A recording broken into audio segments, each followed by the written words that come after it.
Selamat pagi. Saya lagi meres keringat, Jess. Apakah cara bos bisa cocok untuk tiap orang? Nah, ini saya nggak tahu ini. Apakah tiap orang cocok dengan apa yang saya sampaikan, apa yang cara yang saya lakukan? Saya nggak tahu. Karena metabolik tubuh itu full pengaruhnya adalah makanan. Ya, apa yang kamu makan, kebiasaan kamu hidup itu mempengaruhi total metabolik tubuh. Kalau dulu yang namanya radikal bebas itu adalah mungkin cuman cuaca. Zaman dulu ya, radikal bebas itu mungkin cuman cuaca. Tapi hari ini radikal bebas sudah merambah ke semuanya. Asap, knalpot, kendaraan, ya, pabrik. Terus kemudian cuaca, terus kemudian rumah kita pun sudah banyak kena radikal bebas. Ya, kamu keluar rumah itu loh udah kena radikal bebas. Apa yang membedakan orang berlibur di Bali lebih nyaman ketimbang di Jakarta atau ketimbang di daerah lain? Coba tebak deh omongan saya. Kenapa di Bali orang seneng naik motor dan kemudian bebas helm dan santai, pakai singletan, pakai apa, bule bisa kesana banyak kali. Kenapa di Bali orang berlibur dan tidak merasa terganggu dengan panas yang begitu rupa? Karena panasnya panas pantai, Pak. Enggak, Anyer panasnya pantai. Anyer. Mana Lampung panasnya pantai. Mana lagi? Kenapa di Bali kok enggak? Jawab kenapa orang senang banget di sana dengan panas yang begitu rupa. Jawabannya gampang. Di Bali enggak ada pencemaran udara. Kecuali asap kendaraan yang semakin banyak di Bali. Di tempat-tempat lain semuanya dikuasai sama asap pabrik. Asap banyak banget itu. Ya, di Bali enggak ada pabrik, Jess. Enggak ada industri.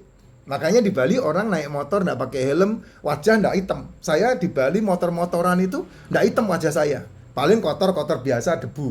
Ya, bahkan debu pun jarang di Bali itu. Nah itu contohnya kayak begitu. Kalau kamu mau membedakan radikal bebas, makanya kata anak saya hidup di Bali lebih sehat daripada di Jakarta. Ya benar karena di Bali nggak ada polusi industri. Oh di Jakarta jangan tanya, Tangerang jangan tanya, Bekasi jangan tanya gitu ya. Itu. Nah terus kebanyakan mineral nggak mengendap di ginjal, Pak. Gini nih, proses tubuh ya ginjal itu kan tempat penyaringan ya, tempat penyaringan. Tempat penyaringan yang seringkali terganggu karena masalah-masalah kimia, obat. Kimia itu kan ada hal kimia yang ya kalau saya ngomong begini nanti agak rumit lagi ya Jess. Ini yang menjelaskan harusnya bukan saya, tapi yang menjelaskan adalah pakarnya, ahlinya. Yang namanya kimia, herbal itu kimia, unsur kimia. Racikan macen itu ada unsur kimianya. Fe, kalsium, tanin, viatin ya. Itu unsur-unsur kimia. Terus kemudian ada magnesiumnya, ada flavonoidnya, itu kan unsur-unsur kimia. Tubuh kita ini kan unsur kimianya banyak banget ya. Cuman permasalahannya kimianya sintetis atau kimianya alami. Itu yang perlu diawasi. Nah, kenapa ginjal kok menjadi batu empedu? Kenapa di ginjal kok jadi masalah sehingga ada penyumbatan di ginjal, pembengkakan di ginjal, batu ginjal? Karena apa? Karena kimiawi atau sintetisnya itu keserap tubuh dan kemudian itu karena masalah-masalah yang kita timbulkan melalui seperti yang tadi saya katakan di VT-VT saya. Kita ini seringkali memikir bahwa tubuh kita ini adalah part, bukan fungsi. Kalau kita berpikir tubuh kita adalah part, bagian, maka kamu akan mengobati tubuhmu dengan bagian-bagiannya dan itu sangat berbahaya. Gitu. Kalau bicara masalah jamu, bicara masalah racikan macin, bicara masalah suplemen, mereka tidak mengobati. Mereka itu makanan. Makanan yang ketika masuk ke dalam lambung dihancurkan oleh enzim lambung. Makanya jangan diobati lambungmu. Supaya apa? Supaya bakteri, virus, racun mati di lambung, selesai di lambung. Ketika masuk ke usus, itu langsung dicerna oleh usus dan diserap oleh usus dan dipakai untuk makan sel-sel tubuhmu. Itulah suplemen. Ya, tetap ada unsur kimia, ada, enggak mungkin enggak. Tapi kalau seandainya obat kan enggak begitu. Dia langsung bisa diserap oleh pembuluh darah yang kemudian diarahkan ke satu sasaran. Contoh, kamu makan kebanyakan gula sehingga gula darahmu naik. Diobati yang namanya formin. Ketika kamu diobati sama metformin, yang dihantam apa? Yang dihantam kan supaya gula darahnya nggak naik kan. Istilahnya pankreasmu dipompa lebih gede lagi, memproduksi insulin lebih banyak lagi, bekerja lebih kuat lagi untuk menurunkan gula darah. Nah, akibat yang terjadi di situ, lambungmu bermasalah. Gitu. Lambungmu bermasalah, kamu ditambahin, kena ke lambung, ditambahin obat yang namanya prasol. Ketika dikasih prasol, forminnya berhenti enggak? Enggak, nambah lagi OBAT-nya. Nah, ini akan bermasalah dengan kebas. Kamu jadi kebas. Tubuhmu tahu-tahu kebas, kakimu kebas, tanganmu kebas. Gitu. Nah, kebas itu muncullah obat yang berikutnya namanya kebastantin. Akhirnya ginjalmu yang kena. Karena apa? Ginjal bekerja lebih forsir daripada yang harusnya dia kerjakan. Kalau enggak, ginjal wajar, ginjal normal, semua selesai, ya. Karena ginjal itu kan tempat penyaringan terakhir, di mana air dibutuhkan lebih banyak, oksigen dibutuhkan lebih banyak, sehingga ginjal bisa membawa kembali darah menuju ke jantung lagi. Airnya, sampahnya, yang diolah sama ginjal, yang dibersihkan sama ginjal, dibuang melalui urin. Nah, kalau ketinggalan, karena mengkristal, nah, yuk. Kan di dalam ginjal itu ada limbah, banyak limbahnya, terutama limbahnya kreatinin, itu yang menjadi ukuran. Nah, seringkali kreatininya yang dihantam, nggak penting.